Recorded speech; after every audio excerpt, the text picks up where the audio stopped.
I'm trainer Rick Karboviak. Welcome to the Power and Control for Sports workout.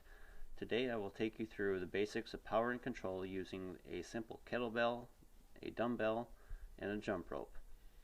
Power and control are essential for today's athlete, and I'll show you how to improve it in as little time as possible. First, we will take you through the warm-up using a device called the warm-up stick. The first thing we will start with a warm-up stick is a simple lunge, kneeling down, taking the stick across the top of your thigh about 10 to 15 times. Then you can take it down the outside, then the inside, then across the back of your hamstring, and up and down your calf. Repeat this process until you feel your muscles becoming loose, getting out all the tight spots, and repeating this on the other side.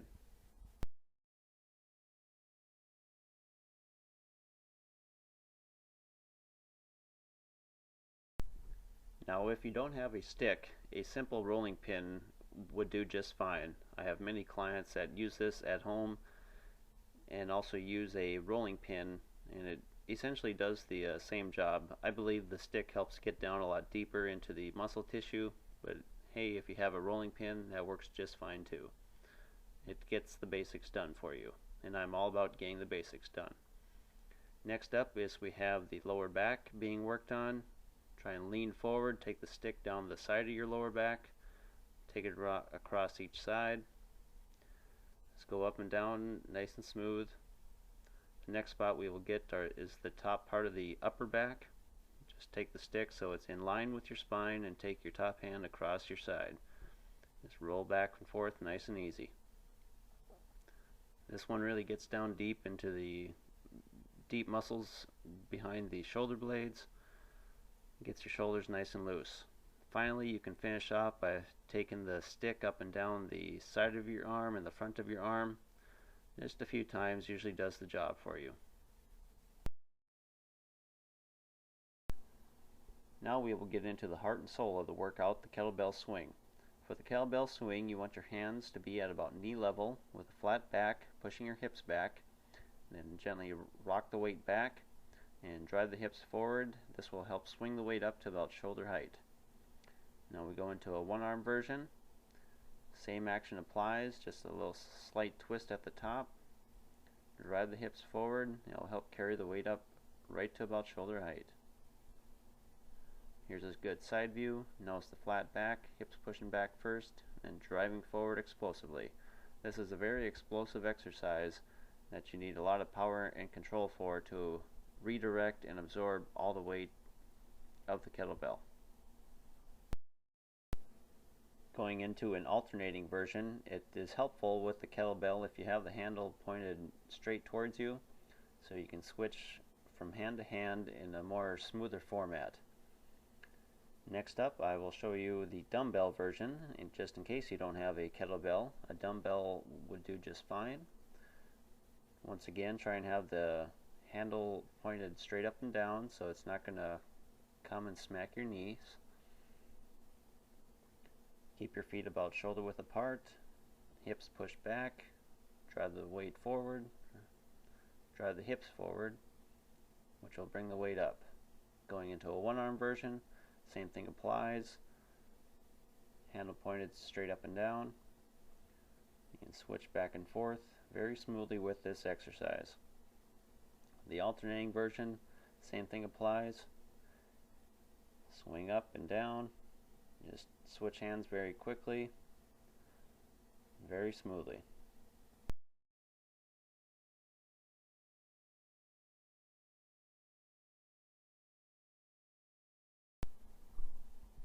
Now we will get into the jump rope basics. The jump rope is a very simple cross-training tool for quite a few sports as well as for fitness training. This is the basic hop, just basically jumping off of both feet at the same time, jumping over the rope each and every twirl. Next up is the side split jump. Just split your legs in and out on each turn. Next up after this is the side to side jump. Here I'm hopping over a dashed line on a racquetball court. If you have a line you can use, It helps keep your body more balanced and more stabilized. Last jump of the series is the split jump, the front and back scissor jump. Just simply kick your feet back and forth, nice and steady. One of the essentials that I use is a countdown timer. This is a Timex watch with a countdown timer. It'll beep every 30 seconds for you. Now I will show you the Tabata Turbo Circuit. This is a 4-minute circuit of working for 20 seconds with 10 seconds rest. What I'm starting out with is the two-handed swing to get me started. I will show you all 4 swing variations and all 4 jump roping variations in this exercise. How the Tabata Turbo Circuit works is every 30 seconds you work for 20 and rest for 10. As my clock is counting down on my countdown timer, since I have it set for 30 seconds, my watch will beep for 10 seconds once it reaches that 30-second point.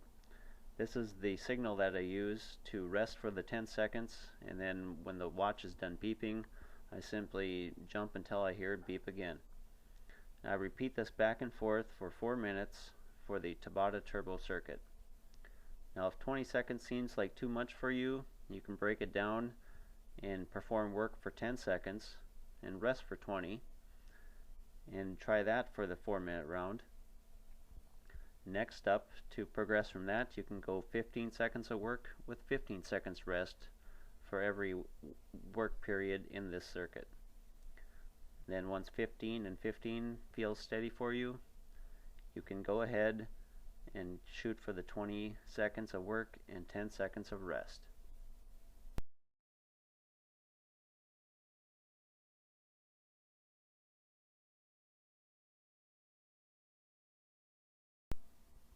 Some other things to keep in mind with the Tabata Turbo Circuit is you can pair these circuits up by working out for 4 minutes, then resting for 4 minutes, then trying one other 4-minute round, rest for 4 minutes after that, and finally try a third circuit.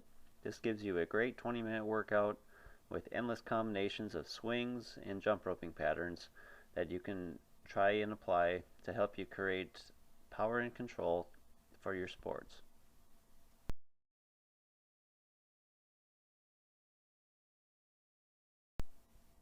When I train my athletes on my Athlete Express program, which is about a 20 to 25 minute workout, we will do one Tabata circuit for 4 minutes, rest for about 2 to 3 minutes depending on the athlete's condition, and then try another 3 to 4 minute circuit. You can do an endless combination of 2-minute rounds with 2 minutes rest, 3-minute rounds with 3 minutes rest, just by following the simple work to rest ratio format of the Tabata Turbo Circuit.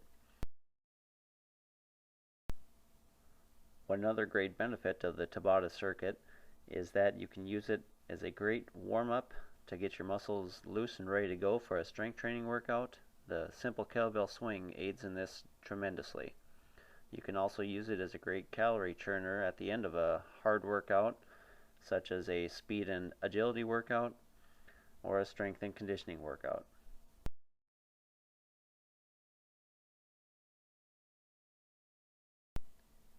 Make sure you look at your Power and Control for Sports workout guide that accompanies this manual for even more greater tips. As always, I'm available by email if you need help with designing any sort of workout. One final tip is to log on to speeddialcoach.com, where you can find all sorts of workouts that will help you develop power and control, speed and agility, and help build everlasting endurance.